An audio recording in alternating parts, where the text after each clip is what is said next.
இந்த மாதிரி ஒரு திருப்பு நீங்கள் வெஜ் பிரியாணி செஞ்சு பாருங்கள். டேஸ்ட்டு சும்மா அட்டகாசமாக இருக்குங்க. சிம்பிளாகவும் செஞ்சிருந்தலாம், நல்ல ஹெல்த்தியாகவும் இருக்கும். இப்போ அதுக்கு வந்து ஒரு மசாலா ரெடி பண்ணிக்கலாம். பட்டை, கிராம்பு, ஏலக்காய், கசகசா, அன்னாச்சி பூ எல்லாத்தையுமே வந்து நல்ல வாணலியில் வறுத்து பொடி பண்ணி எடுத்துக்கிடலாம். இதில் எண்ணெய் எதுவுமே சேர்க்கக்கூடாது. சேர்க்காமல் வறுத்து பொடி பண்ணி எடுத்து வச்சுக்கிடலாம். இப்போ ஒரு மிக்ஸி ஜாரில் வந்து ஒரு பச்சை மிளகா, புதினா, கொத்தமல்லி, இஞ்சி, பூண்டு, சின்ன வெங்காயம் எல்லாத்தையும் பேஸ்ட்டாக அரைச்சி எடுத்துக்கலாம்.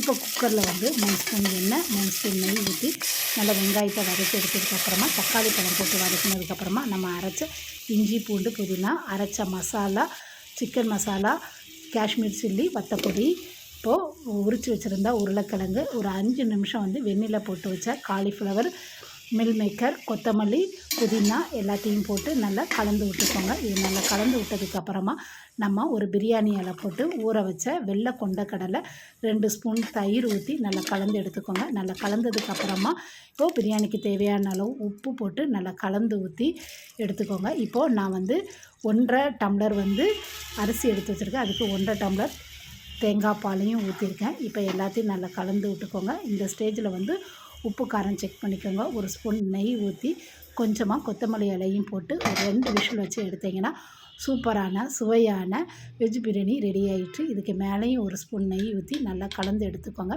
இது வந்து செய்கிறதுக்கு வந்து சிம்பிளாகவும் இருக்கும். வீட்டில் இருக்கிற பொருளையும் வச்சு நம்ம செஞ்சிடலாம். குழந்தைங்க கேட்டாங்கன்னா சட்டுன்னு இந்த மாதிரி செஞ்சு கொடுத்துடலாம். இந்த டேஸ்ட் பார்த்திங்கன்னா நல்லா அருமையாக இருக்கும். அதிகமான மசாலாவும் இல்லை. இந்த மாதிரி நீங்களும் கண்டிப்பாக ட்ரை பண்ணி பாருங்கள். இந்த வீடியோ பிடிச்சிருந்தா லைக் பண்ணுங்கள், ஷேர் பண்ணுங்கள்.